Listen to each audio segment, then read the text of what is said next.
Good afternoon. Welcome to this special meeting of the Santa Clarita Valley Groundwater Sustainability Agency Board of Directors for January 13th, 2025. And with that, I'd like to call the meeting to order and move on to item 1.2, Pledge of Allegiance. Would everyone please stand, face the flag, put your hand over your heart, and join me. I pledge allegiance to the flag of the United States of America and to the republic for which it stands, one nation, under God, indivisible, with liberty and justice for all.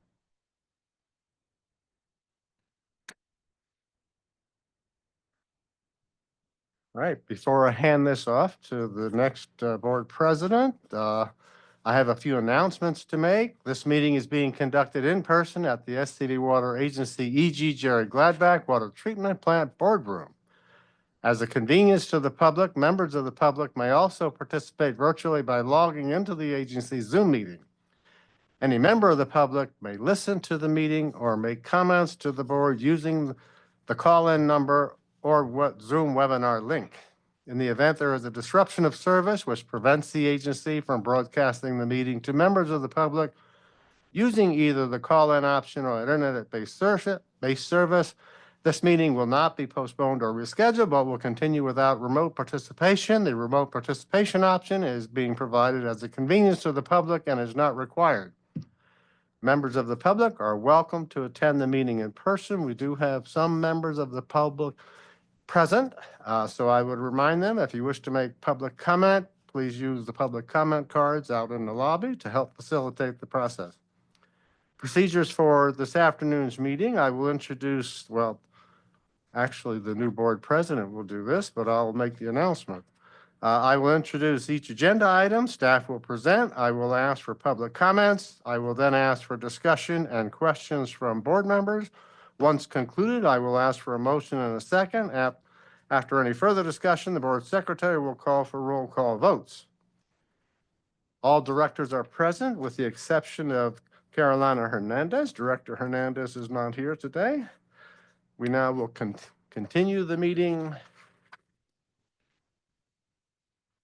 and take up item 1.3, public comments. Members of the public may comment as to items within the subject matter jurisdiction of the agency that are not on the agenda at this time.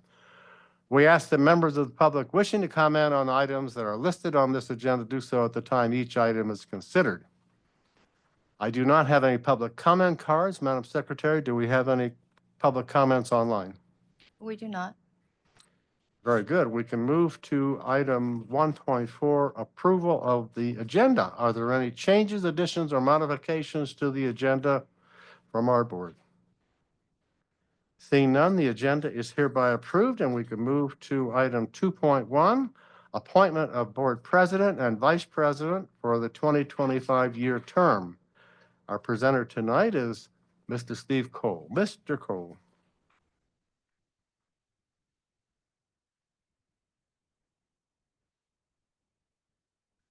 Thank you, President Martin. This one will be fairly short, as we've done by custom for the last couple of years now. The table in the agenda has identified the next in order for serving as president and vice president. And so that is what is for your consideration. As long as everybody's still comfortable with that process, that's the one that we are recommending. Right. Okay. All right. I'd entertain a motion for selecting Director Gibbs as Vice President Gibbs as our next board president. Director Natoli, so moved. Director Marks, second. Okay, we have a motion and a second. Any further discussion? Please call the roll. President Martin, would you like to ask for a public comment? Do you have any public comments on this? There is none. All right. Please call the roll. When I call your name, please state your vote. Director Cooper? Yes. Director Goodsite? Yes. Director Marks? Yes. Director Natoli? Aye. Vice President Gibbs? Aye. And President Martin? Aye. Thank you. This item has passed. Congratulations, President Gibbs. And I would just like to thank outgoing President Martin for his leadership this last year. Thank you always for your steady, calm leadership. I appreciate it. Thank you very much, Gene. I appreciate the comment. Yes. And now a ceremonial handoff to the,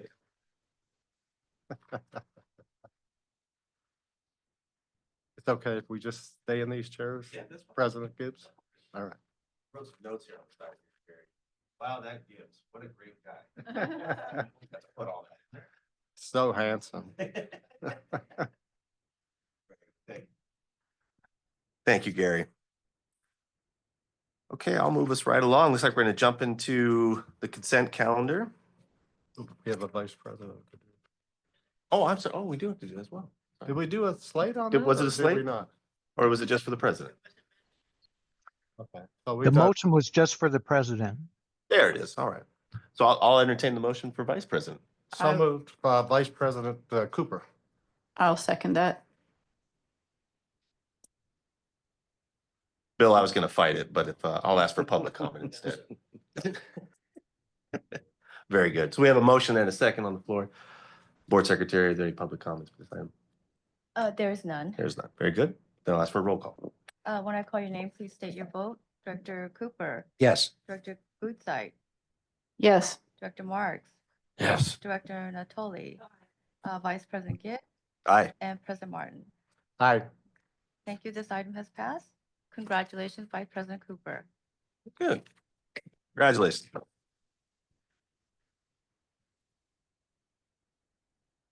Okay. All right, seeing that there's not an agenda item for a second vice president, now I can move on. Okay, we'll move on here to the consent calendar. Do we have any public speakers for the consent calendar? There is none. Okay. Then I will call for a motion for consent today. I move adoption of the consent calendar. Seconded. Very good. We have a motion and a second. Madam Secretary, please call the roll. When I call your name, please state your vote. Director Gutzeit, Yes. Director Marks, Yes. Director Martin. Yes. Martin, Director Natoli, Aye. Vice President Cooper, Yes. and President Gibbs. Aye. Thank you. Item 3.1 has passed. Very good. Thank you, Madam Secretary. Okay, moving on to our first discussion item today. Item 4.1, we have the groundwater dependent ecosystem or the GDE monitoring year for 2024. Do we have any public comment on this one or we do a presentation first? Presentation first. Very good. Mr. Rick, is that you today? Yes, it is. All Thank right, you, sir. President Gibbs. Let me jump in here. So this is the third year that we've done this groundwater dependent ecosystem monitoring. The staff report we're going to present to your board is a little abbreviated this year since we've been through this a few times. Tom Barnes from ESA is with us too in the back. Tom's environmental team led development of this report with our input, of course, including staffing people that went out in the field. So with that, I'll jump in. So quick overview. Your board recalls that we have these groundwater dependent ecosystem wells. They're in the river. And the groundwater sustainability plan says when water levels get below a trigger, we will do a GDE evaluation. We have a few wells that have water levels below the GDE triggers, and so we did the evaluation. Now, we'll talk about this a little bit later during the presentation, but we have some triggers, some GDE triggers that are not set properly. We didn't know that at the time that the GSP was approved, but following GSP development, we did new elevation surveys and found the triggers needed to be revised.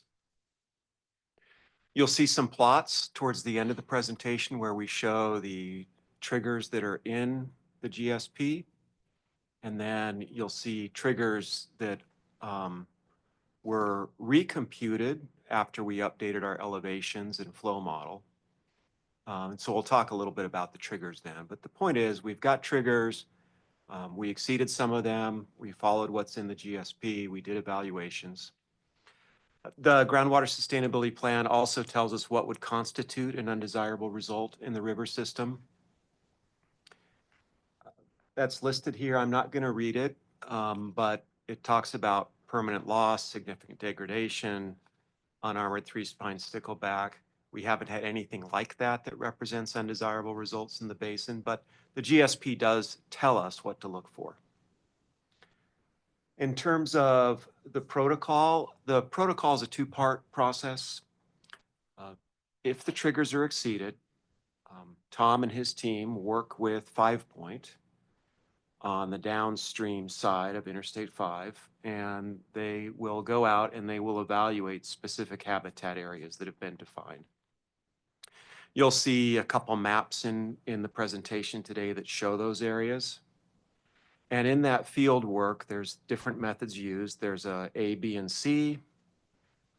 They'll look at the extent of the riparian canopy edge. Is it changing? Is it the same? They'll look for surface water. This is always an interesting one because we can see how the presence of surface water and the position of surface water changes year to year. And then there's also work that takes place with just looking at actual vegetation mapping as needed. Following that, and that first part is really a data collection exercise. It's not so much interpretation about groundwater conditions. Following that, we'll look at the GDE hydrographs. So we've been doing that. We've done that in 22, 23, 24. We haven't had undesirable results since we've been doing this monitoring, but we still look at the hydrographs. It gives us a look at how the water levels are changing throughout the year. Over time, it will build up our understanding of the role of groundwater and groundwater dependence on the ecosystems. But again, things have been looking very good the last few years in the GDE areas. So summary for 2024, methods A, B, and C were conducted. In some cases, C wasn't conducted because conditions were similar. In other cases, there was a review of orthophotos or aerial photos. The third bullet, I think, is the key point for us as a GSA. There was some dryness observed, consistent with late summer conditions, but no signs of acute water stress that could be associated with reduced access to groundwater. Attachment A in your board memo has a much more detailed report that goes site by site. But for the purpose of today's meeting, we're not going to go into that level of detail unless your board asked us to. These are the key areas studied, and these are the same areas as the previous year. And what you'll see, let's see if I can. So from east, yeah, I don't have a pointer, but on the eastern side of the basin, on the map, we've got San Francisco Canyon. And as we move downstream, we've got other locations. And the field team went out and looked at all these locations again this year, compared it to last year. So this graphic shows the results of the field work with people on the ground looking at the conditions. The next graphic shows the aerial imagery, the enhanced vegetation index, which is a way with using satellites to measure greenness. So it's a coarser way of looking at things, but nevertheless, it's useful and it allows us to detect changes in overall greenness. There weren't significant changes in greenness, however, but I think this will be a useful tool moving into the future. Not that any of us are looking forward to getting into drier conditions, but as the basin experiences drier conditions, I would expect these images are going to be more useful for us to track changes.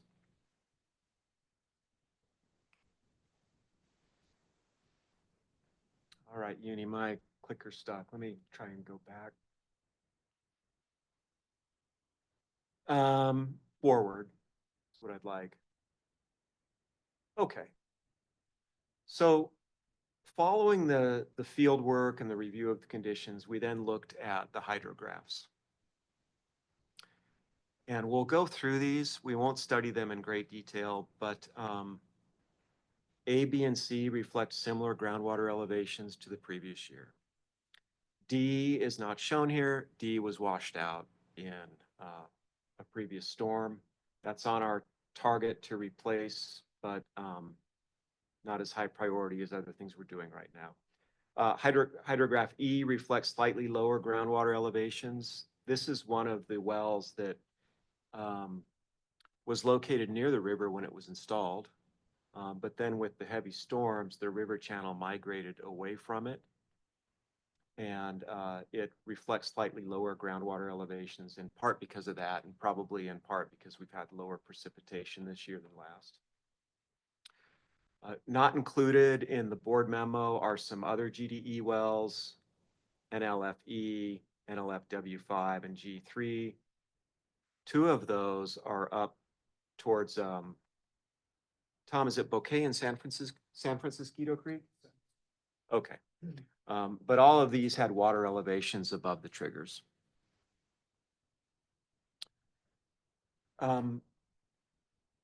This is a map that's in the GSP. I realize that, like the other maps, at this scale, it's very hard to see. If I could, I'll just jump up here real quick. So this is well GDE A, B, C, G3, D, and E. So we've got A through E with one called G3 in the middle. Up in Castaic Creek, we have one called NLFE in Castaic Creek and NLFW5 in San Francisco Creek.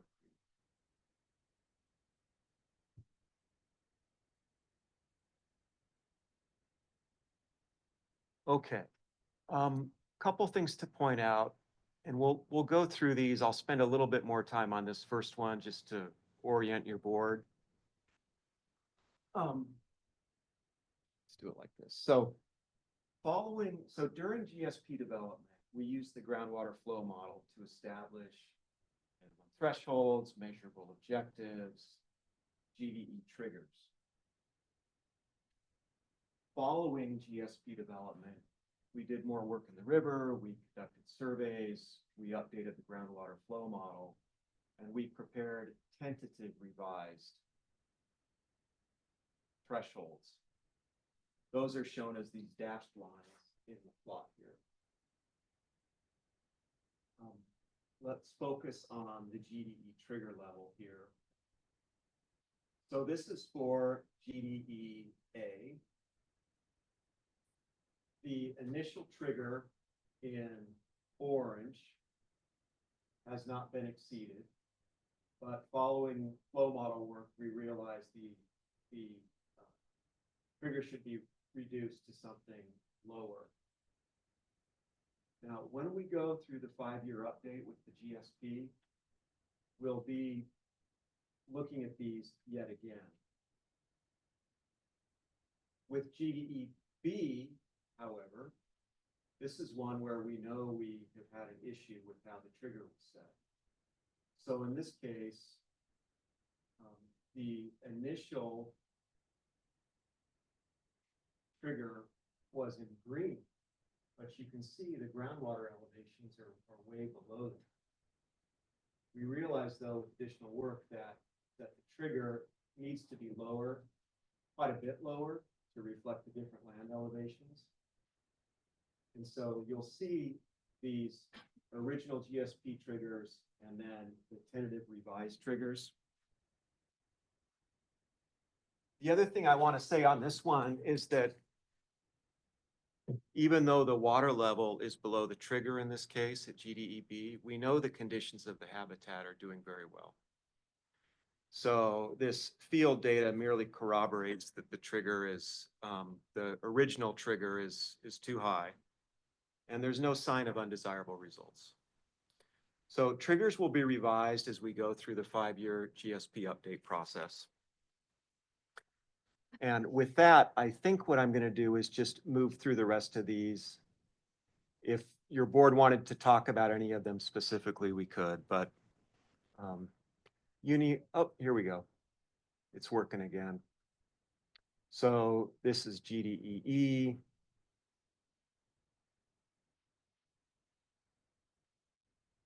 And then moving back up to San Francisco Canyon and then onto Castaic Creek. So here's NLFW5. You can see it's well above the trigger level and similar with this one. So quick summary, the GDE evaluation process is working well. We're thankful to have good coordination with 5 Point. Tom's team in the field is doing good work. They're very efficient at it. No undesirable results to GDEs from groundwater extraction were identified in 2024. Precipitation's been lower, still above the historical average, but definitely lower than 23. And the revision of the GDE triggers is part of what we'll be doing with the 5-year update. And so with that, we can answer any questions you may have. Very good. Thanks, Rick. Before we open it to the board, did we have any public comment on this item? Board Secretary? We do not. Okay, very good. All right, board, any questions? Oh, I emailed a few before lunch. So yeah, not enough time, but I have them written down. So Okay. I'll just read my email. Why are we checking the GDEs annually? Is it mandatory per the regulations, or are we doing it because we said we would do it in the GSP or for some other reason? We're doing it because we said we would do it in the GSP. Okay. I would defer to Tom Bond if it's mandatory in the regulations, but doing it because we said we would do it in the GSP is the primary reason. Okay. Do we expect this to continue annually in perpetuity? I do not. Okay. I think after the 5-year update, these triggers will be revised and we will not see a need to do it every year. Okay. This document has a short horizon because the GSP's only been around for a while versus the long-term approach of our urban water management planning. I'll say what I'm getting to is my concern is if, and we're going to have years where it doesn't look so good, right? We have hot, dry years, continued drought periods. If someone picks up this document and just sees the negative effect, I'd like them to be able to put it into context in terms of, does this mean we should stop pumping, or what does this mean? Because I read it and like the executive summary doesn't make clear that there's other things going on. So most of the points have sanitation discharge affecting them. This year or last year, we had discharges coming out of Bouquet Reservoir and also, I think, out of AVEC, right? Is there something coming down the Santa Clara? Okay, so there's water coming in from odd, or I shouldn't say odd, but not historic discharges. We've had wet years. How would the public at least be prompted to understand what this document means to them? If they see dead bushes in an area, are they going to know to look at, oh, did the sanitation district shut down for 6 months? Was it record hot? Have we had 5 years of drought? If there's other factors, and as the saying, correlation does not equal causation. I just like it maybe mentioned in the executive summary somewhere that this is part of the puzzle, not all of the puzzle. That if we see GDE impacts, that doesn't mean pumping is causing it. And like, how would we determine if pumping is causing it? I don't know. Have we figured that out yet? Like, if we see a negative impact, how do we know that pumping is causing it, or what happens next? Yeah, I think if, to that last question, if we do start to see impacts, we will, so in my mind, one, independent of the groundwater elevations, if it looks to us like the GDEs are starting to dry up, Hmm. potentially having undesirable results, we'd look at the groundwater elevation hydrographs. We'd look at basin pumping. We might use the flow model to determine the role of pumping in the basin or in parts of the basin. And it's an inexact science, frankly, and we haven't had to do that exercise yet. But I think between looking at the habitat, looking at the historical data that we've been collecting, and if we see significant changes in the water levels that can be correlated to negative effects on the GDEs, will then chase down the role of pumping. We'd look at hydrology too.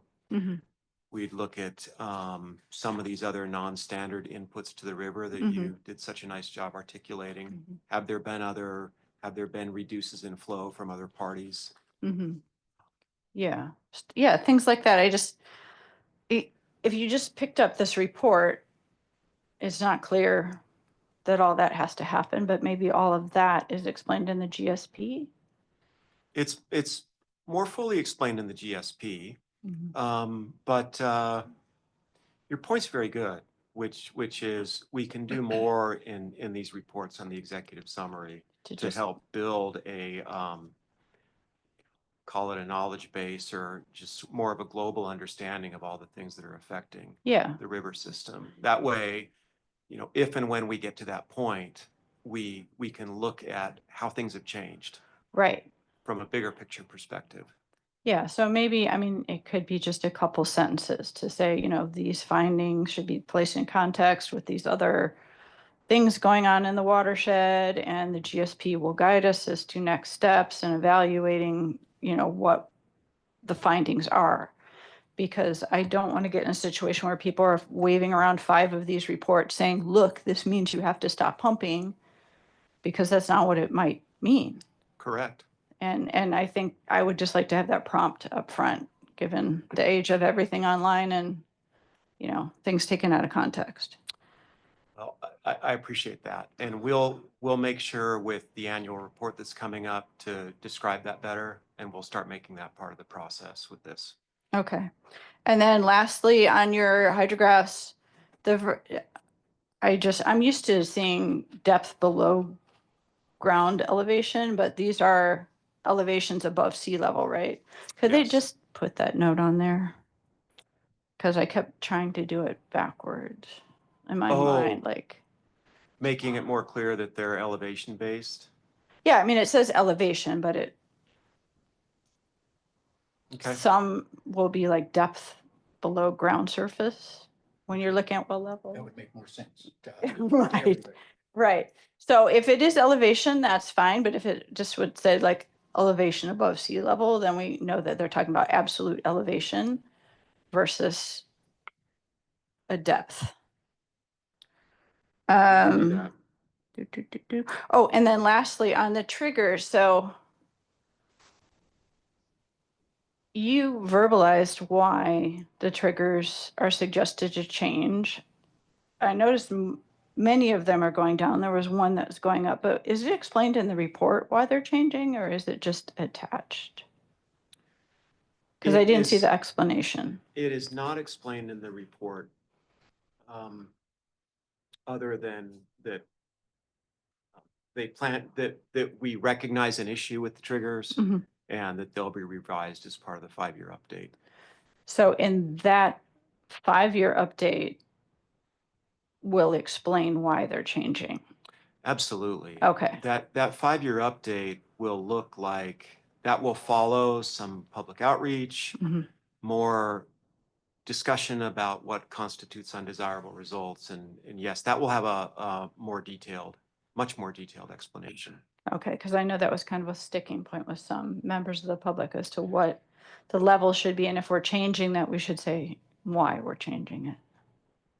And we will, it sounds like. We will, Okay, we will, because without that context, we're going to have a hard time explaining why they needed to change. Yep. So we need to really take a belts and suspenders approach with that. okay. Thank you. You're welcome. Thank you, Director. Vice President Cooper. Thank you, President Gibbs. Just some quick questions on, I guess, I think it was hydrography. We've gone through some very wet years. Last couple of years have been extremely wet. Yeah. We're only pumping, we're bringing in about 60 to 80% state water. So we're not pumping a lot of groundwater, but yet we're below the triggers that were set at this time. Can we change those triggers now so we don't have to do another one next year or the year after? Or do we need to have another couple of years of data to look at that? There were some people that were very opposed to us having the trigger levels at the level we have them now. Yeah. But obviously, they're way too high. E is very steady, whether it's wet or dry. Mhm. Doesn't look like it's moving much. And yet it's below the trigger level. So can we change those triggers now? And then at the start of the next 5 years, that's where, I mean, so we don't have to do this every year. I understand exactly what you're saying, and Because they're going to come back under the triggers again next year. that's right. They will. And if there's so two parts, we would rather the triggers were dialed in exactly where they need to be. Right now, our wagon is sort of hitched to these, and so we are getting benefit by doing the monitoring because we're developing a library and an understanding of the habitat conditions and groundwater levels. But to your main question, can we change them now? And I'll say one thing, and then I'll defer to you, Tom Bond. But we looked at changing them a year or so ago. DWR told us at that time, stop. We're not making any changes to GSPs until people get their determination letters from DWR, and in our case, complete our 5-year update.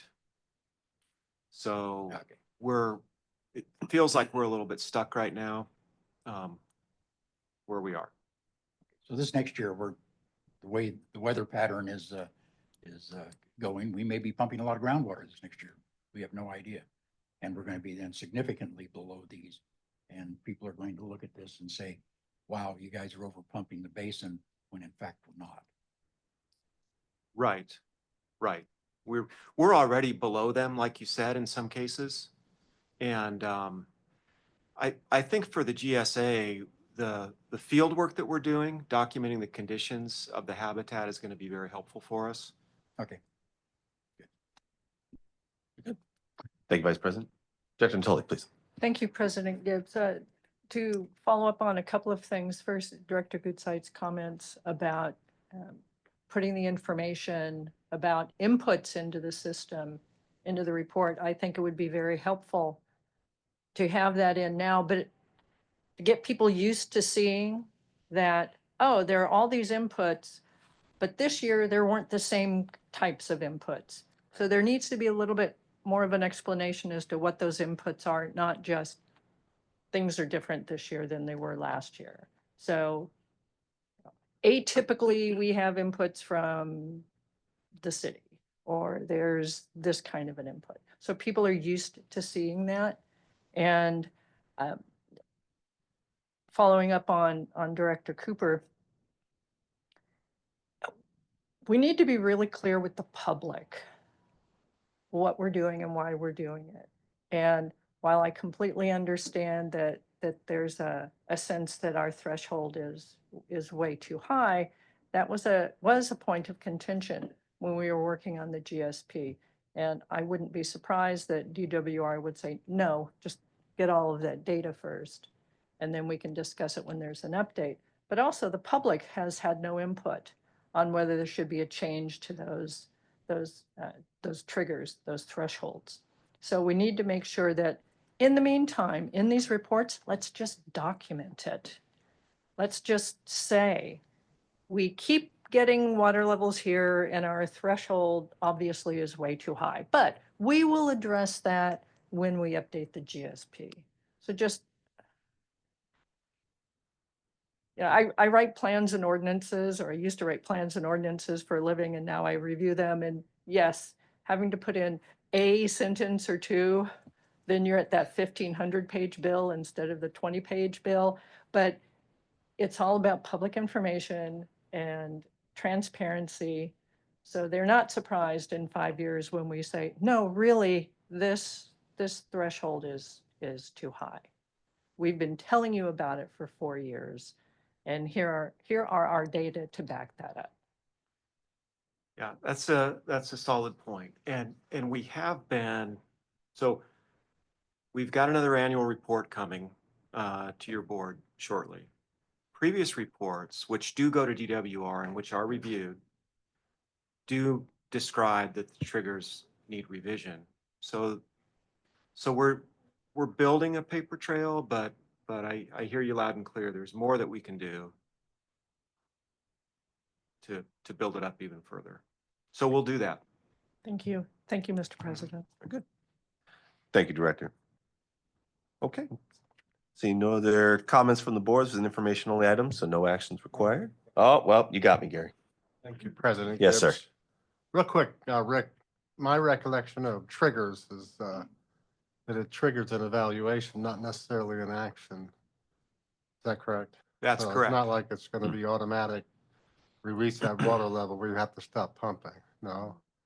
That is correct. It's going to be an evaluation that would bring in all the new information, all the updated information, and apply some levels of judgment to the decision. So I don't think we need to panic and make sure that those trigger levels are reduced. I think we can address that as it comes. So as long as you have in the documentation now that you're planning on reducing trigger levels, there's evidence, there's justification for reducing trigger levels, I think we're in good shape. So, Okay, thank you. thank you. Thank you, Director. Director Marks, before I try to bypass anybody else? I think a lot of great points have been raised. The having the relationship between the groundwater, not the groundwater, the surface elevation, both at the low point in the river, the flow line of the river, as well as where the piezometer is located. Having that on the graphic, I think, would be helpful to inform folks as to that, and maybe a footnote on the hydrographs that either refers back to the previous year's annual report as the basis for the revision of the trigger might be helpful to allow the public to see that this is not something that's just brand new that's being popped in here, but has been mentioned by staff before, and the documentation's available. Okay. If you don't want to put all of that in this report, but I think that greater documentation should certainly be put into the annual report as we've done before, and you plan to do that. Thank you. Very good. Thank you, Director Marks. Okay, with that, we'll move on to item 4.2. Rick, you did such a good job. How about doing a presentation for us for the quarterly status update on the groundwater sustainability plan implementation? I would love to do that, President Thanks, sir. Gibbs. Thank you. Never asked. It was a fake ass, Director.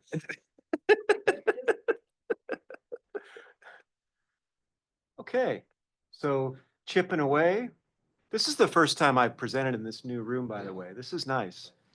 But a good lesson for me with some of these graphics. The maps are harder to read than I imagined they would be. So we'll get that next time. All right, so this is our quarterly update. And you have a staff report that goes into some detail on this. And what I'm going to do is dig into some detail on a few things in terms of updating the hydrogeologic conceptual model. And we'll skim through some of the other details. Uni, I'm hitting the button. Okay, maybe there's a delay. Is that what we're seeing? Yeah, yeah.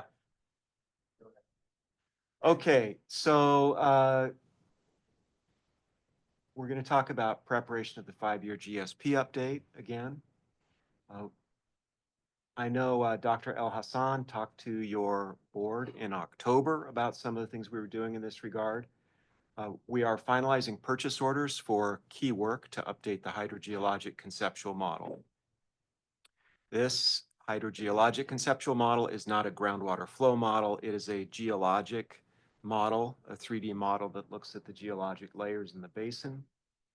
We're starting with that because that will inform the, there's a dependency, if you will. We've got to get that updated so that when we do the public outreach and we talk to people more about water levels in the basin and what constitutes an undesirable result, that we can better describe that. Updating the hydrogeologic conceptual model, though, is also important to address DWR's comments about the potential for land subsidence in the basin. We are working with Richard Slade and Associates, also our operator of our hydrogeologic conceptual model, Geosyntec, and we'll be working with the geophysical firm to perform resistivity surveys in the basin. I'll show you some additional detail on these slides next. So yes, Director Nicoli, there's about a 3-second delay with a button push. Okay, so updating the hydrogeologic conceptual model. We've got a couple phases that we'll be going through with the geologic firm Slade, Richard C. Slade and Associates. On this map, you'll see the outline of the basin in purple. You'll see black lines. Those black lines reflect the geologic cross sections that are in our adopted groundwater sustainability plan. The orangish colored lines are cross sections that Richard C. Slade has available to help build out our understanding of the basin. Some of these weren't available during GSP development, I understand. Others may not have been published. So one of the first things we're going to be doing is obtaining this information from Richard C. Slade's group. Those geologic cross sections will be put into the basin's 3D hydrogeologic conceptual model. At the same time, Richard C. Slade's group is going to be reviewing them again and looking at refining the correlations. With geologic cross sections, the more we add into a basin, the better we're able to correlate from one cross section to a next. And so as these get put together all in one large group, there'll be refinement. So some of these cross sections on the map, they're fine as they sit on their own. But when looked at together in the whole basin and the total of all the data, we will likely be making some refinements to these existing sections. That's just how it works. The more information we have, the better we can refine things. So that'll be the first step, loading this information into the model and having Slade's team review and better correlate the geologic information. The second phase will be taking the updated model. Uni, can you zoom back in or out? Okay, let me try and advance the slide one more time. Okay, so when the first phase is done, we'll have a much more detailed 3D model of the basin. We'll study it carefully. We'll look to see where we have data gaps. Those will be more obvious to us when we get the new information in there. I expect we'll have some data gaps even after we do this work. So there'll be some additional refinement based on that. What would that look like? That might look like, you know, we've got a couple holes in where these geologic cross sections are. Let's go see if we can find some other boring logs in those areas to continue to fill it in. So that'll be part of the second phase. And we will also draft a document that talks a little bit more about the depositional history of the basin. Right now, the way the geologic cross sections have been drawn, they suggest that there are continuous layers of aquifer units and even some confining units throughout the basin, but that may not be entirely correct. And when we develop the model in more detail, I think we'll see that. The reason that's important for us is the Department of Water Resources wants to know more about the potential for land subsidence in the valley. If we're able to articulate that, yes, there are some thick clay zones, but they're not laterally continuous across the whole basin. And, you know, this, we'll find this out, right? I'm not presupposing the outcome, but if we can further detail that out, I think that will really help DWR understand that we have our arms around the potential for subsidence in the basin. So we'll put together a draft report on that. We need that to better explain the geologic history in the basin. On a parallel track, we're also looking to do a geophysical survey in the basin. So the previous maps I showed you are basin wide. This is a focused effort. This is going to be around Interstate 5 and the Santa Clara River. This thing that looks like stitches across in blue is a resistivity survey that would go up and down. It probably won't be in the water, but it'll be adjacent to the river Thalweg. And then we'll also do cross sections roughly at 90 degrees to that to better understand the thickness of the alluvium and the width, so we can better understand how much alluvial system is there. We'll also use that to help us understand the depth to the Saugus Formation. In this area too is the Halser Fault. On the south side of the Halser Fault, which is not shown on this map, but the Halser Fault runs generally north of that blue line. It crosses the blue line at its higher points. Older geologic mapping in the basin, even from the 60s, indicates that the Saugus Formation is offset possibly 1,000 feet along the Saugus or along the Halser Fault. So south of the Halser Fault, the Saugus Formation is uplifted quite a bit. And it's been eroded. We're hoping, you know, depending on how the resistivity cooperates with us, that we'll be better able to understand, of course, the depth of the Saugus Formation, but whether or not there are any characteristic changes of the Saugus Formation from one side of the fault to the next that might have something to do with the flow of groundwater. So the geophysical survey is designed to help us with that. Here's that same blue line overlaying on an aerial photo. We're talking with, in terms of property access, we're talking with the city, which is generally owns property upstream from Interstate 5, about getting access agreements. We're also talking with 5 Point about getting access agreements downstream. So progress is moving forward with that. as expected. This information that we collect here, after it is collected in the field, reviewed, QA/QC, we make sure it makes sense. We will load that into the hydrogeologic conceptual model too. So these can all be put into the 3D model for the basin and will help us understand this important system better. On another track, when this is done, we'll look at the flow model. Right now, the groundwater flow model has a certain type of layering of alluvial and saugus formation in this area. This work will help us understand if we need to refine the groundwater flow model or possibly where to refine it. So this work is underway.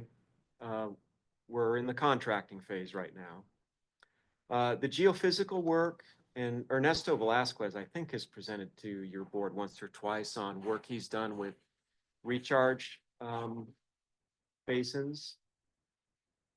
This graphic on the screen is an example graphic that we have in the proposal from the geophysical firm. This is not our basin, but it represents the kind of information that we would like to get from this work. The warmer colors in this case represent the alluvial system, and the cooler colors represent the bedrock. So our objective is to get information like this from that area. Okay, switching gears. Other things that are going on in GSP implementation. Rick Vasilopoulos is working with Tara Bravo on outreach to the de minimis well owners for water quality.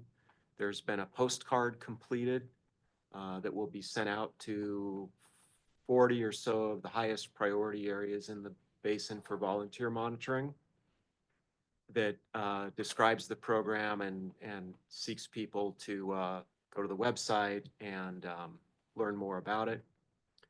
Rick is also working with Tara to schedule the non-de minimis well extraction efforts. So this is work where we're going to talk with the groundwater pumpers in the basin that are primarily agricultural, those that pump more than 2 acre-feet a year. The land substance monitoring program continues to go on. We like certainly these top 3 bullets will be described in the annual report. One thing that's different this year with land subsidence monitoring is we have set, Rick, is it 10 or 11 or 12? We've set 4 new, but we've taken the county's other 8, so there's 12 total. Okay. Benchmarks that we're measuring. Thanks. So we are studying 12 or measuring twice a year, 12 benchmarks in the basin.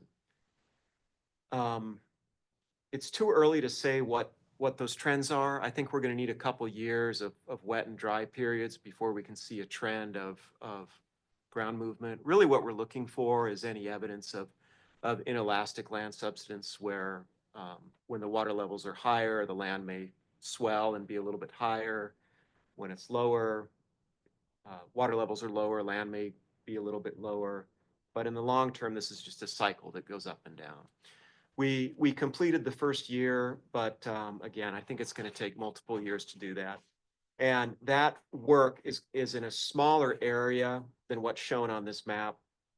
It's in an area identified in the GSP that we should monitor more for subsidence. So high five, Rick, for getting that contract going and getting the monitoring going. We'll continue to keep that moving. The data management system continues to be populated with information that we get that is, QA/QC. We've already talked about the GDE monitoring for this year.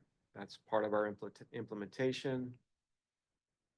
We are also planning to report back to your board at its next meeting regarding the upland GDE work. We had a discussion with your board, a good discussion, a little under a year ago, back when we were meeting at the old, not the old location, but the Pine Street location.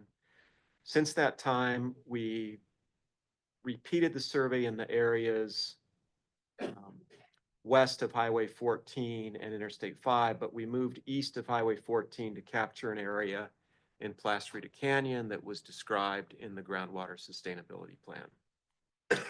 So I went out in the field with ESA's biologist Ryan Gilmore back in September, I believe, maybe October.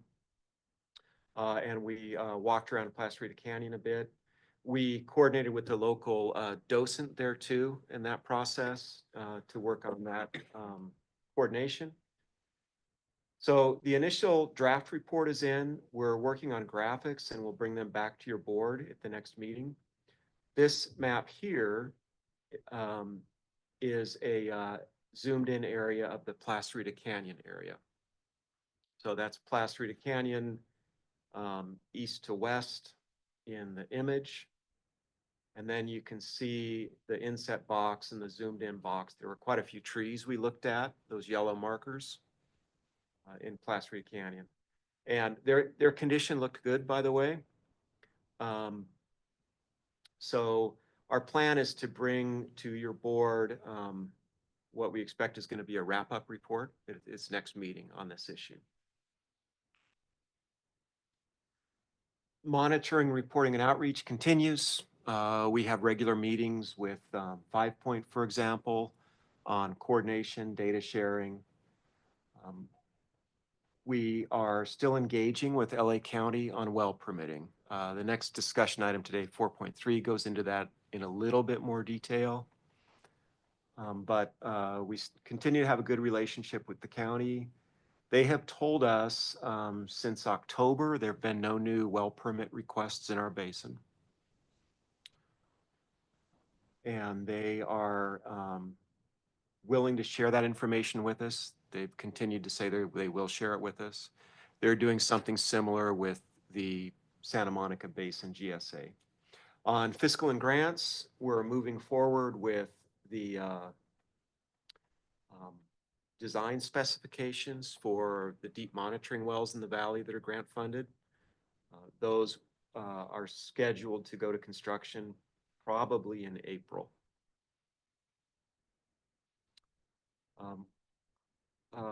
Your team, including me and Jennifer Nyman, presented a presentation to the Aqua Subcommittee where we talked to them about DWR's comments on water quality. We explained some of the things going on in our basin.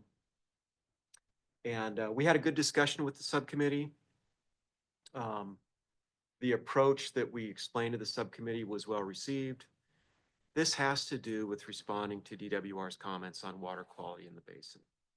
So I think we're in a good position with this. We're planning to move forward with probably 2 water quality management zones, one that is special regarding the perchlorate plume. A 6-month look ahead is, you've already deduced, there's a significant focus on the updating the hydrogeologic conceptual model. Outreach is moving forward. We're working on the grant funded work. We continue to coordinate with the county on well permitting. Annual report adoption is coming up, and at the latter part of this 6-month period, we will begin to plan the public outreach for the 5-year update. And so with that, I'm happy to answer any questions.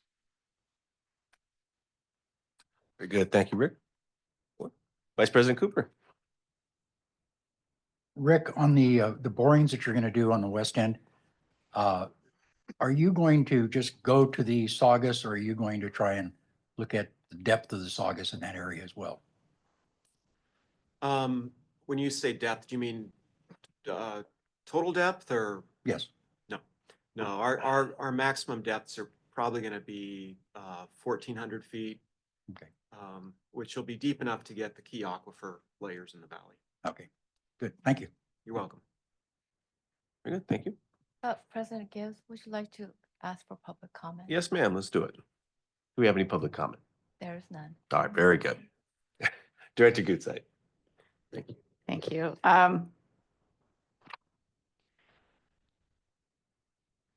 I'm familiar with Richard Slade's work, and just a couple quick questions. Um, It looks like we're pulling in other cross sections that he has access to, but that we hadn't incorporated before. Are those cross sections, I don't know what the right term is, accepted as accurate? I know there's always, well, there can be debate about how accurate a cross section is, quality of the borings, et cetera.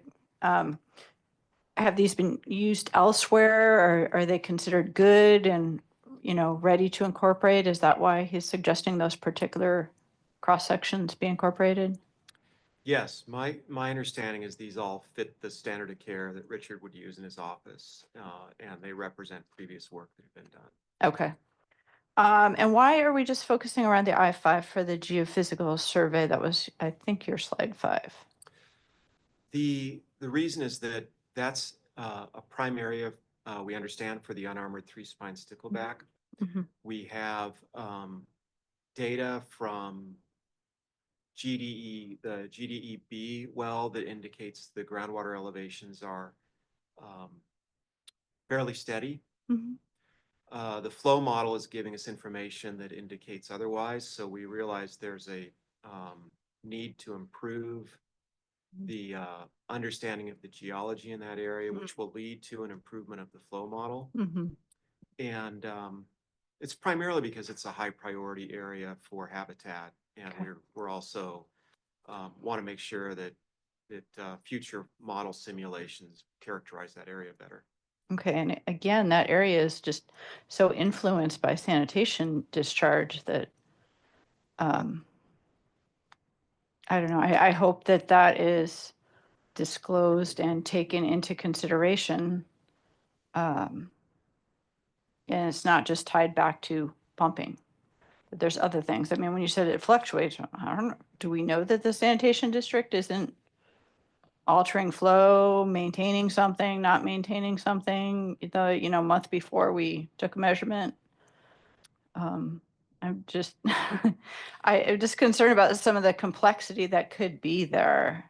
That, That's a good point. And GDEB could be influenced by the Saugus Water Reclamation Plant discharge, not Valencia, because it's upstream from right. Valencia. Yes. But your point is good, and so our understanding is the discharge is pretty constant, but it wouldn't hurt us to verify. Yeah. We've looked at it before, Mhm. but it's a good point you raise. Yeah. And then what the focus on this area, I understand the stickleback. I know we have stickleback in other places. What percent of our is it? I don't know if I'm, simplifying this to like a bathtub. I mean, is that the majority of our water in that area because of depth or flow or something, or is there a reason why we're not looking up into canyon country? I know it gets shallower over there, but there's a lot more to the aquifer than just that area. Do we think why are we not looking elsewhere? Primarily because that's a high priority area with the stickleback. Okay. And we've Yeah. got some concerns with how the model is predicting water levels in there. Okay.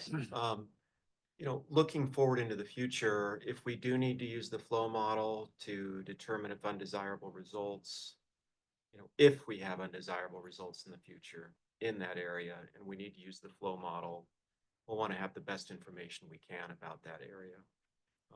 One of the things I'll add to Director Goodsight is the geology, as Rick mentioned, is specifically complex in that area. Okay.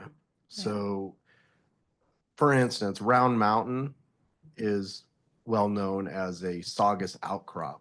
Mm-hmm. So, right in that area, there's some uncertainty on the geology, specifically the thickness of the alluvium. Mm-hmm.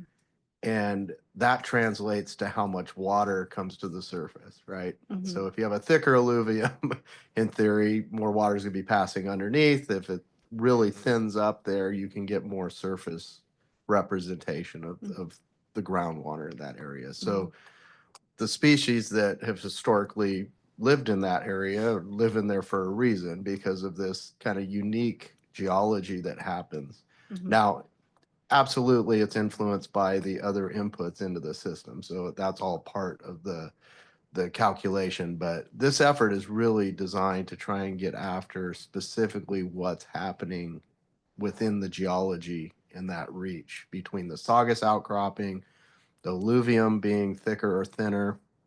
There's some hypothesis that the original river flow actually went around the other side of Round Mountain. And so there is a very complex thing that happens there that we're interested in trying to figure out because that GDE is particularly controlling of the system that we're dealing with.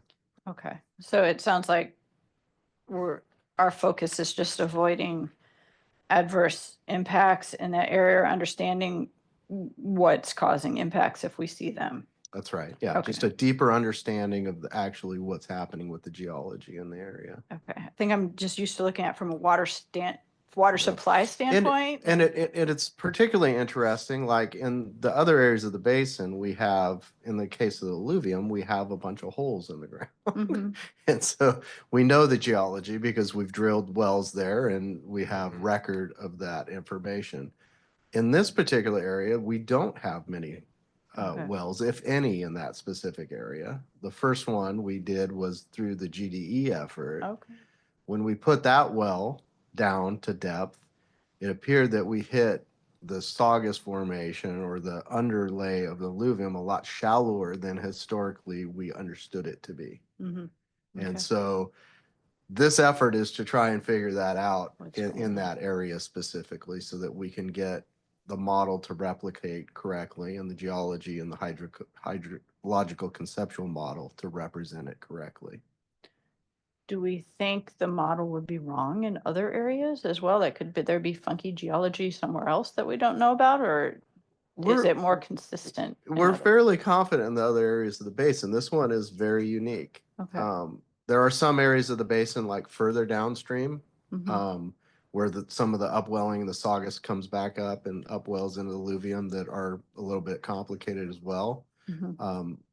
A lot of those don't have necessarily pumping in them in those reaches. Right. So, So it's not our um, issue.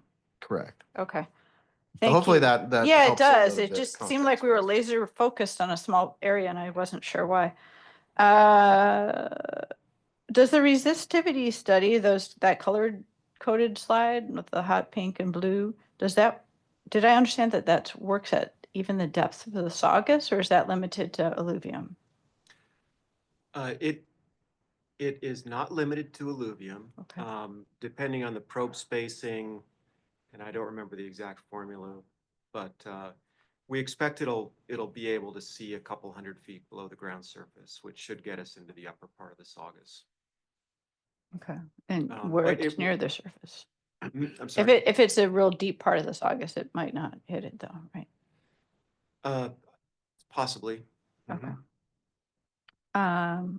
Couple more, looking forward to that upland study. I appreciate that you said it was going to be the last one. Um, will that study identify which areas are believed to be GDEs and which areas are not expected to be GDEs? So we studied some areas, including, I remember some real like ridgetop oaks that the consultant said is not a GDE. Will that be clarified in the final report as like, these are GDEs that we found that we need to be concerned about, and these ones we're taking them off the table? Not exactly. That study is looking more at the role of municipal groundwater pumping and the way that it might affect those areas. Some of these areas are upland. You know, we've talked about pools, for instance, this eastern part of Placerita Canyon. It's in uplifted, hard bedrock. Mhm. And not unlike our Santa Clara River, there are areas of that drainage that are wet and some are dry, sort of like gaining and losing inches. So what we're focused on is whether or not municipal pumping could be affecting those areas. They may be GDEs, but it's really to look about the potential role that municipal pumping could have in those areas. But like those oaks that were Towsley or something, Yeah, some Towsley. or what's the other guy? Gate King property. I mean, those can't be GDs there. I think I agree with you. I'm not a biologist, but I certainly think they're unlikely to be affected by any Saugus aquifer pumping. Yeah. So if we think back, there were comments made during GSP development. At the time, there were some oak trees showing signs of distress. Mhm. Some people felt that that was because of municipal pumping. Right. And so a lot of this work we're doing is to help determine or help clarify the potential role municipal pumping could have, if any, in those areas. Okay, so we'll end up with a report that says these trees could be affected by municipal pumping, and we're gonna, make sure there's no effects. These trees over here are in no way affected by municipal pumping, and we're gonna cut it loose. Is that correct for the final report? That's a fair summary Okay. of sort of the Where we'll end up. where we'll end up with that. Okay. And then lastly, on outreach, you talked a lot about outreach to 5 Point, and then I know we're working with the pumpers, the de minimis and non-de minimis pumpers.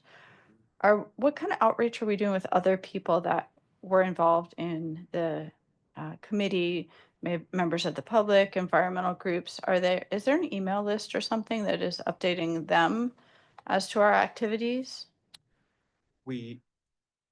Uni, do we have, so there's no specific outreach right now, Director Gutside, to those other parties you mentioned, other than possibly receiving the agenda packages and things like that. Okay, so they do get the agenda packet. If they had a question or wanted to see progress, they could dig into our agendas. Yes, and I'll double check. Maybe Uni, you and I offline can check that against our stakeholder group. Yeah. Yeah, I just want to make sure that they don't question, why we're doing outreach to some people and not other people if they expressed an interest in being involved. Thank you. Thank you, Director. Director Martin.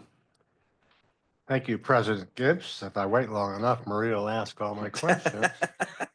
She's taking all of them today. I have one left. Can you remind me, Rick, on our hydrologic model, did we go through a calibration verification process with that? And has the model been accepted by DWR? The hydrogeologic conceptual model or the Hydrogeologic, yes. no, that's a static model. Okay. So So it can- it's not a flow model necessarily. No, it's not a flow model. Okay. It's certainly a 3D model. But no, there's no dynamic. It's Okay. just geology. Did we at one time have a flow model that we were using? We do have a groundwater flow model that we use, Okay. and that did go through during GSP development, a peer review. And we've updated the model since then and documented it. The GSP also includes a number of voluminous amount of information about model calibration that DWR could review if it chose to. So I do have another follow-up on the outreach for the large pumpers.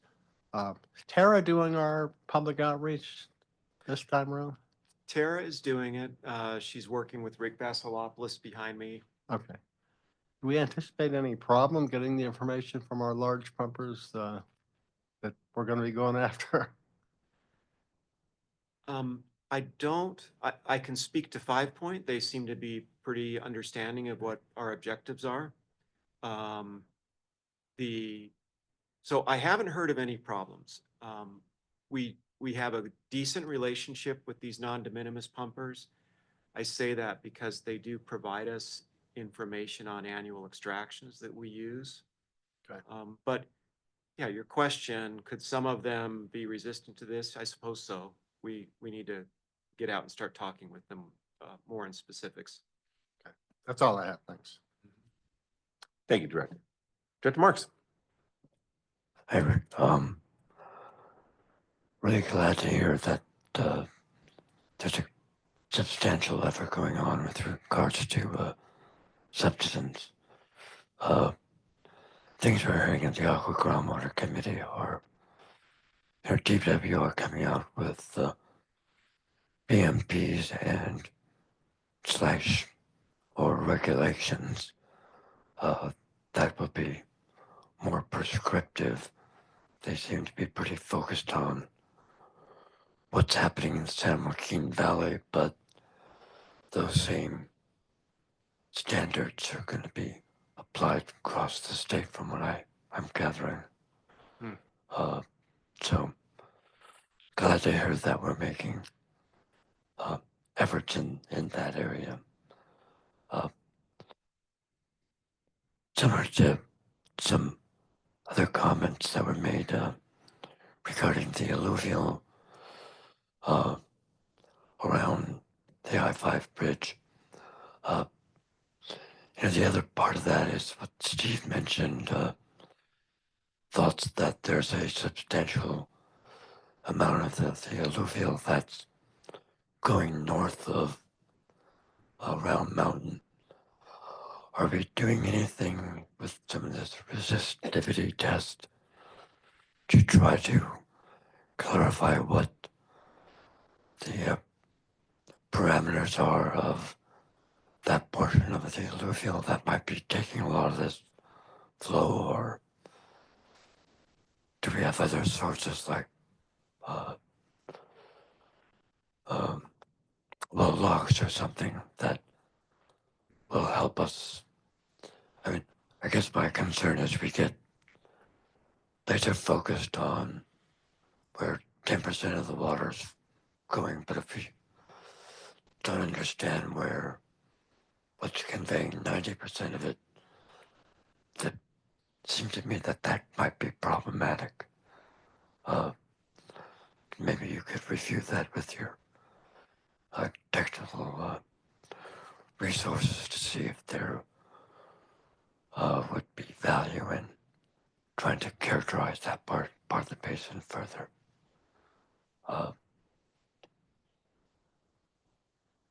And a couple questions about water quality. You mentioned possibly a special management zone dealing with the perchlorate plume. The other big problem we're dealing with is, of course, PFAS. What's your thinking with respect to not having a management zone or a way to address that potential, or that contaminant? Yeah, with PFAS. Yeah.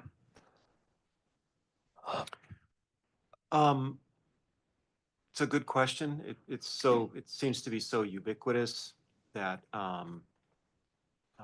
it wouldn't fit under the special perchlorate management zone. So we'll have to look at that more. And see what some of the other GSAs are doing with that. Okay. Then last, on water quality, there are a lot of development moving forward now with the Debbie Canyon landfill, uh, is that a potential area where we might want to?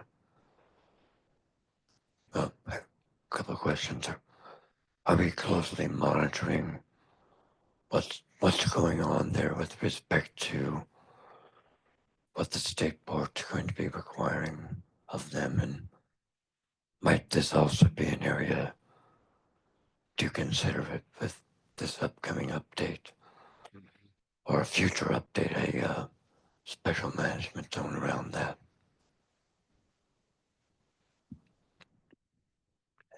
I think couple answers, Director Marks. We are tracking it closely, so we're engaging with the state board and the regional board here about what next monitoring activities they're going to be requiring for the landfill. With the closure of the landfill, I don't know that impacts the discussion one way or another. The owner operator of that is going to be held responsible for making sure that they take care of what needs to be taken care of. It's an interesting question on the special zone management, so we'll think about that a little bit more and see if that's something that's warranted or not. Right now the groundwater wells that are known to be kind of directly down gradient are agriculture producing wells, not municipal.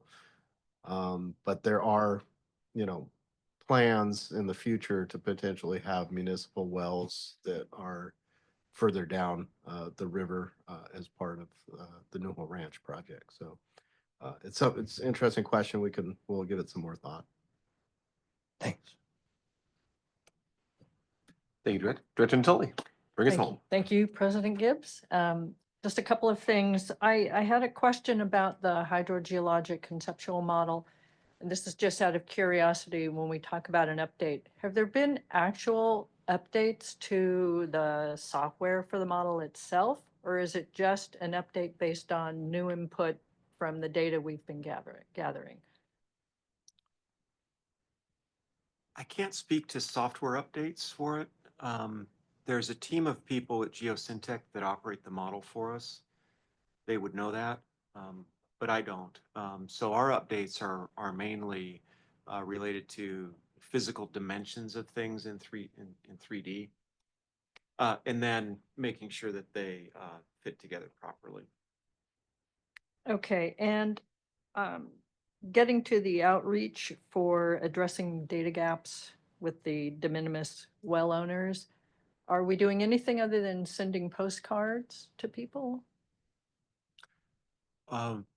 That's step one with the outreach.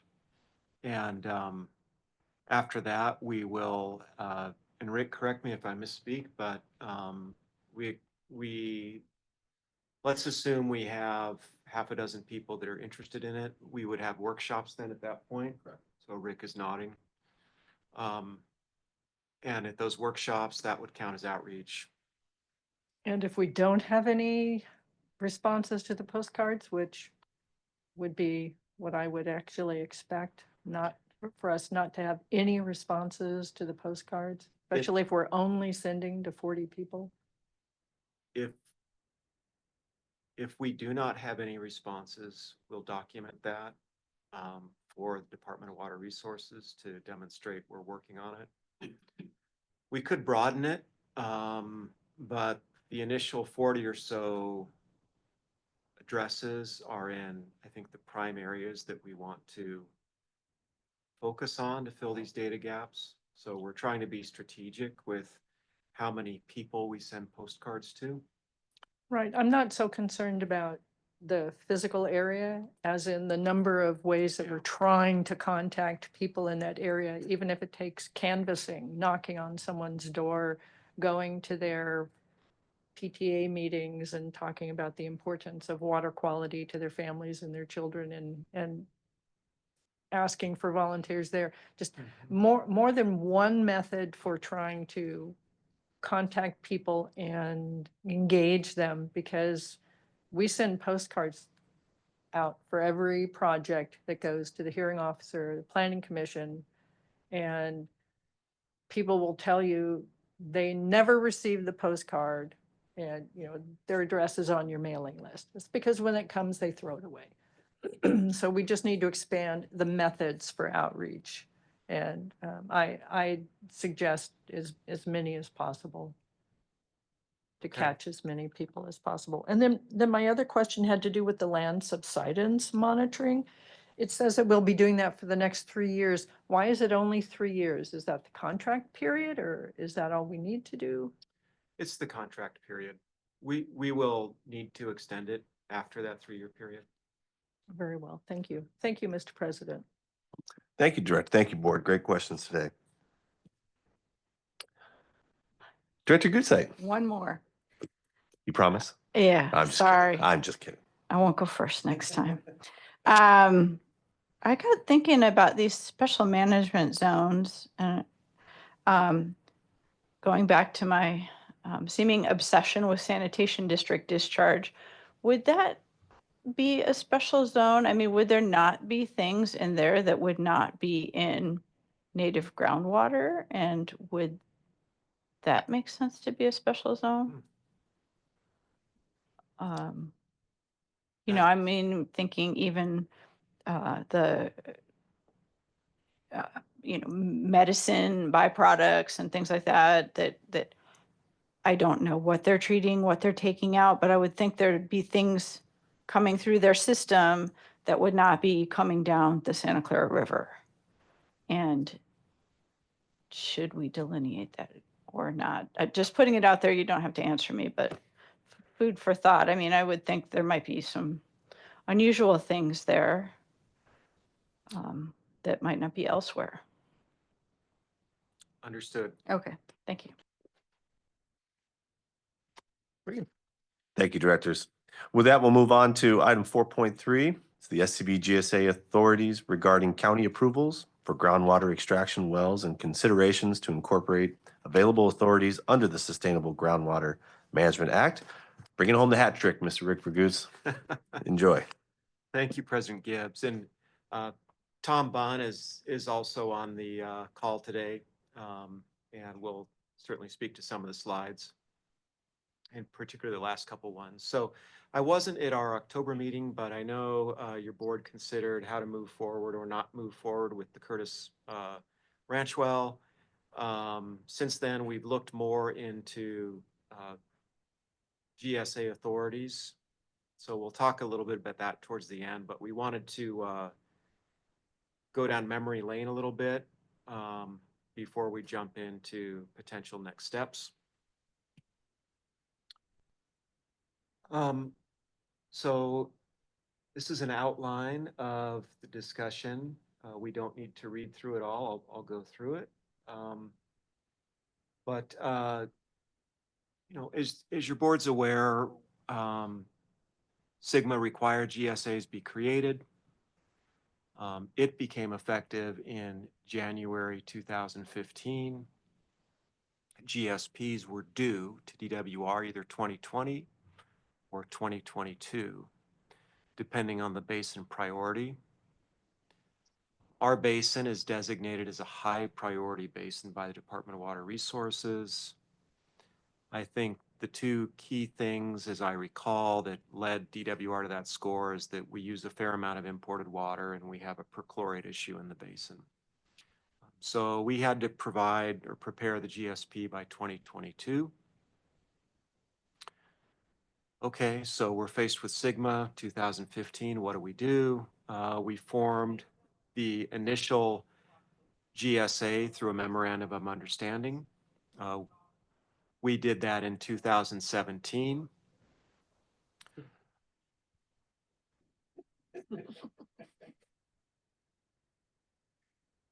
And following creation of the GSA in 2017, which by the way, was also a huge outreach process for our valley, explaining to people what this is, et cetera.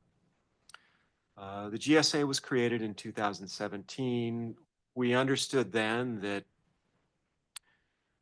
we We got it done. We got the GSA created through an MOU, but the MOU wouldn't be the ultimate governance because it was light on details, budget, staffing, et cetera. So in September of 18, the Joint Powers Agency was formed.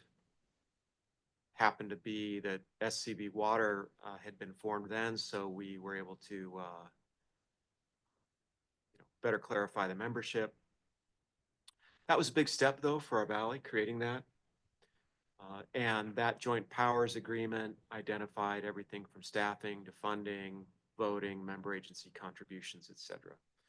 So that was 2018, and then it was off to the races, as I recall, getting the GSP put together. There were many years of outreach, developing the GSP. As I heard referenced earlier, we had a stakeholder advisory committee. We had a number of those committee meetings. And then we also had more of a global outreach process. Ultimately, the GSP was completed, adopted by your board in January 2022. DWR approved it in 2024. Later, the governor determined that the state wanted to have a little bit more hand through GSAs in controlling well permitting. And so a series of executive orders were released by the governor. We followed the procedures. We developed an internal process to review the wells that the governor's executive order identified we review. Your board was involved in developing that procedure. There is a little bullet list at the end of this slide. We looked at one domestic well. We verified it was domestic. We said, carry on. GSA doesn't need to be involved in that. We had one interesting de minimis public water supply well. Think about that for a minute. This is a well for the paintball park, which is just east of the north side of I-5 going up past Castaic. And for one reason or another, they needed to have a well. And they proposed a well that would extract 2 acre-feet or less, largely for restrooms, hand washing, those kinds of things. But because it wasn't a private well, it was considered a public water supply well. So in that case, we reviewed it. Being de minimis, we didn't see an issue with it, but not being domestic, we did require a flow meter be put on it. So that'll be neat to see how the extractions look. We reviewed one supply well from LA County for the Pitches Detention Center. That took a little bit of effort. Ultimately, though, we were able to approve that well. Your board took action on that, as I recall. And then, where we left off with Curtis Sand and Gravel. The governor, after we really dug in, and not just our GSA, other GSAs, the governor terminated key provisions that gave the GSAs that authority. Your board, understandably so, had questions on that in October.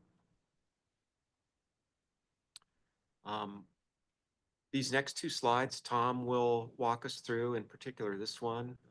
Tom, do we still have you virtually? You have me? Great. Go ahead, Tom. Okay. Under California law, special purpose agencies such as GSAs only have the powers that are granted to them by the legislature.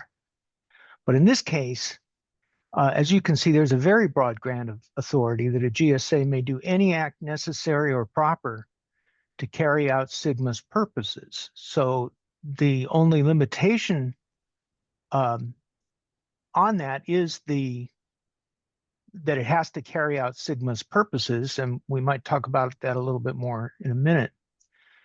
And then also this limitation that's a little bit puzzling, that a GSA may exercise any of the powers described in SGMA if it submits a GSP. Well, I guess in a sense we've done that. but I'm not sure that we're past that hurdle, because it may mean that it has to be in the GSP. The particular power that you intend to exercise has to be in the GSP and go through all the public review process and go through all the DIR review process before it may be exercised. This is confusing to me about what that means, and introduces, I think, an ambiguity into the process. There are other sections of the code that we didn't put in here that say specifically that, for example, a groundwater sustainability agency may require, through its groundwater sustainability plan, that meters be put in. So that's an explicit thing that says that the plan itself has to mention it. There is also this broad grant of authority, and includes a general authority to put in rules and regulations. It doesn't say, obviously, again, it has to relate to SGMA's purposes, but the rules and regulations are generally an effort to introduce procedures and due process into the process. And that's an important thing when we get to the limits on authority. So then SGMA goes from this very broad grant of authority and includes specific areas in which the GSA can regulate. And one of them is groundwater extraction. It has its own code section in SGMA. And it has a number of things that the GSA can do, and we only listed some of them here. But they have the power to set extraction allocations, although they later say that that's not to be construed as determining water rights. I have difficulty telling the difference myself. But they can also, GSAs may also take action to minimize well interference, to regulate construction of new wells. Well, that's an interesting one, regulate construction of new wells, because the statute goes on to say, but you can't issue permits for new wells, except if the county authorizes you to do so. Well, it's not clear, again, what that means. Well permits historically have meant like building permits. They approve the details of the construction of the wells, but they don't take any action as far as how much you can pump or what you may use the water for. But nevertheless, we think that that's an important thing to think about when we're thinking about the authority that GSAs have. And in particular here, they may request the county to forward permit requests to the GSA. What's implied there, I think, is that once the county does that, then the GSA can comment if it wishes, but it doesn't give any other powers to the GSA. So I view this as all these powers of groundwater extraction, and then they get to, but may not issue permits. I define the permits pretty narrowly to be those historical kind of permits that the county authorizes and individual counties may want to stay in control over. So whenever, one consequence of having all these grants of authority and such broad purposes is it's not clear how you exercise those authorities. And so you have to go to areas that are sort of implied by SGMA. One area where you can see this is when they talk about rules and regulations. It says, hang on, in compliance with any procedural requirements applicable to the adoption of rule, regulation, ordinance, or resolution by the Groundwater Sustainability Agency.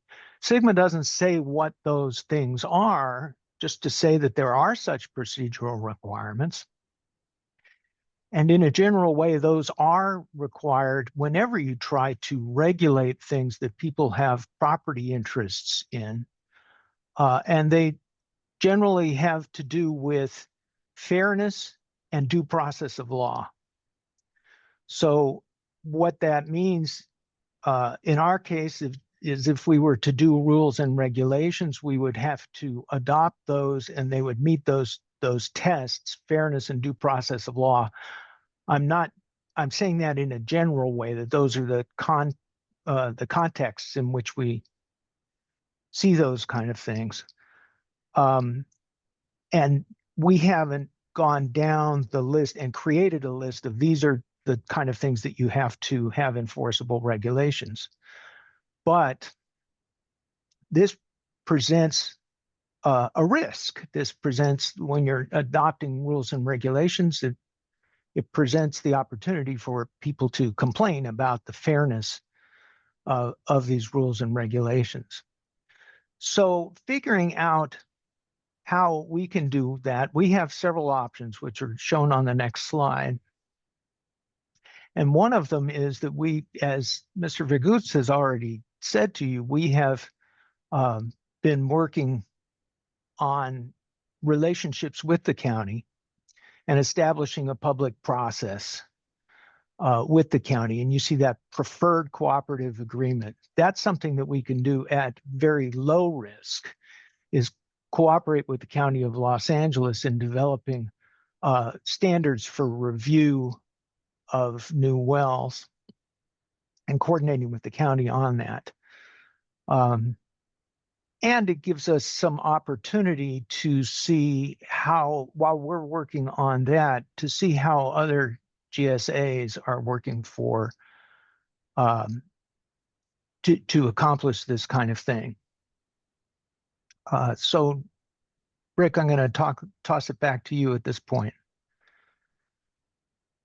Okay, thanks, Tom. Yeah, so on that cooperative approach, we have talked with LA County a little bit.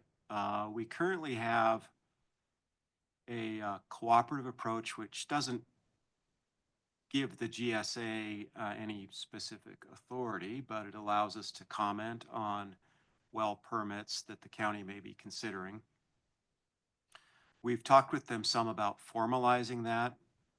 We've talked with them very just generally about it, formalizing a process that could result in some sort of county well ordinance that specifically granted the GSA authority to weigh in on new wells. I think that's something that we should probably further explore with the county. I think it would look like something we did with the previous procedures that this board adopted, with some changes. So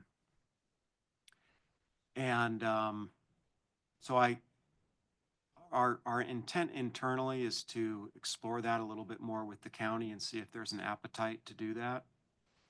I'm not sure where that'll go, but the last item on what could happen if a cooperative agreement would not be reached, so this would be another option. And Tom mentioned adopting regulations, amending its GSP. We haven't game planned these other options out to the nth degree. I think it's premature to do that. But there are other options we would have if we're not able to reach some sort of a cooperative agreement with the county on well permitting. Tom, is there anything else you could expand on that last one about what we might do if a cooperative agreement is not reached? Well, I think we would look at those items listed on the slide, that we would, the standard way of doing this kind of thing is adopting regulations, and that regulations could be something very simple, or it could be something very complex.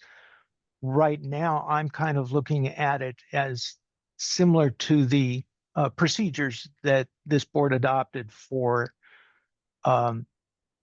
the well ordinances when the governor's executive order gave us that power. So we would consider doing something like that. There is, as I mentioned, some risk in doing that. and but in any case, it would have to go through its own process that would include public outreach. The other thing is the unknown question about whether we have to have it in our plan in order to impose standards and procedures. And that's not from the material that we had on the preceding slide and from my discussion, that's not clear whether we have to amend the GSP. I think I would counsel a conservative approach on doing that and do it. You would, of course, open the door to all kinds of public comments and DWR comments, but it would not directly lead to litigation, and you'd get a good sense of what how people want us to deal with those issues.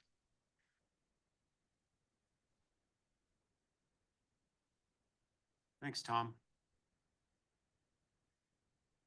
That wraps up our presentation on this. Okay, very good. Thank you, Rick. Madam Secretary, do we have any public comment? We do not. Very good. Director Antonio, I saw your finger moving. Did you want to ask some questions? I'm not looking at Maria first this time. Why? Isn't it more efficient just to have one person ask all of them? Absolutely. What I'm wondering, thank you, President Gibbs. What I'm wondering is, this sort of thing is policy and interpretation, which as a planner kind of excites me. I'm wondering what you think the next steps are for moving forward. Are you going to have some, for example, discussions with public health about what is your interpretation of regulating new construction wells? Coming to some sort of agreement with the county about what these mean. Because if we can get to some sort of agreement with the county, they think it means this and we think it means that, and there's a discussion, we come up with a final list with what we agree on, which is the preferred cooperative agreement, I suppose, then it might be easier for us to move forward with, I agree with Councilor Bunn, putting it in the GSP, figuring out what to put in the GSP and how to put it in.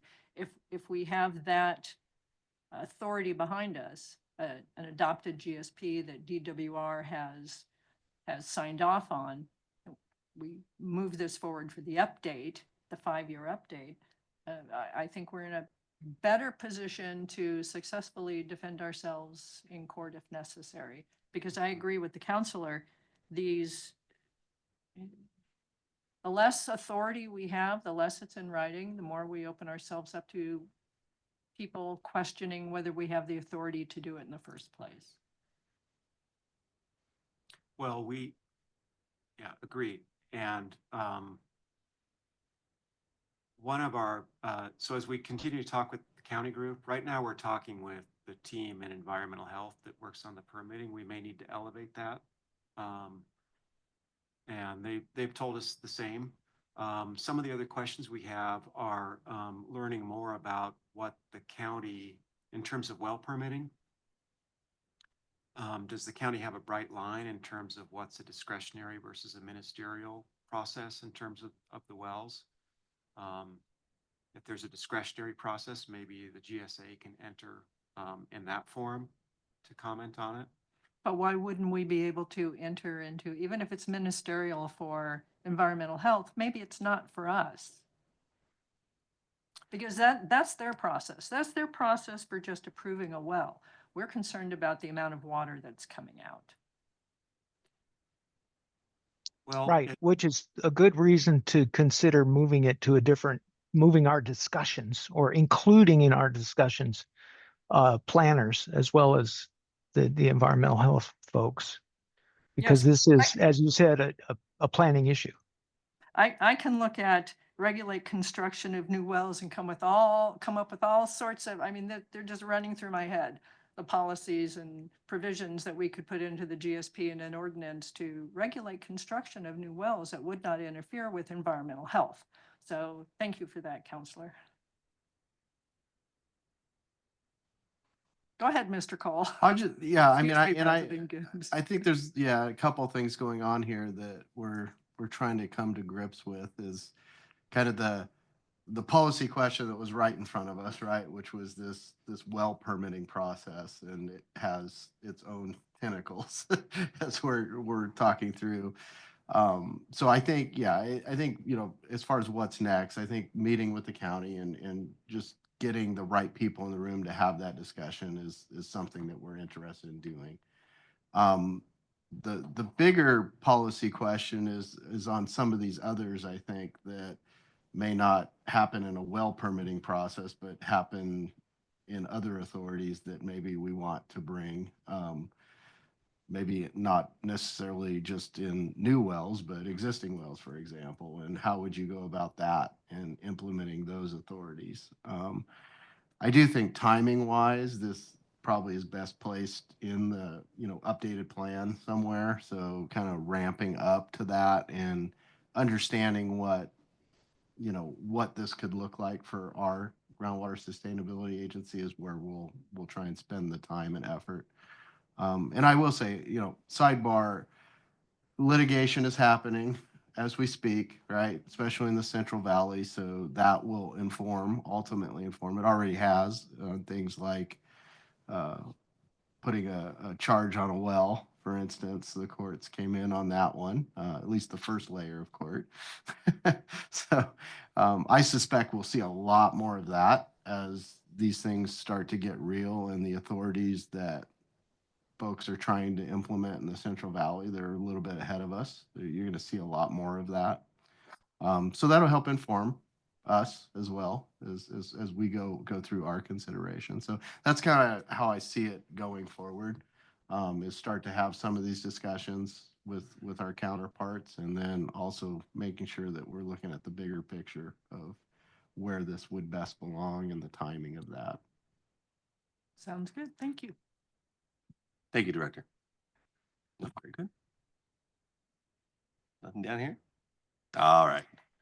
Director Goodson. I'm trying to look at this, you know, holistically.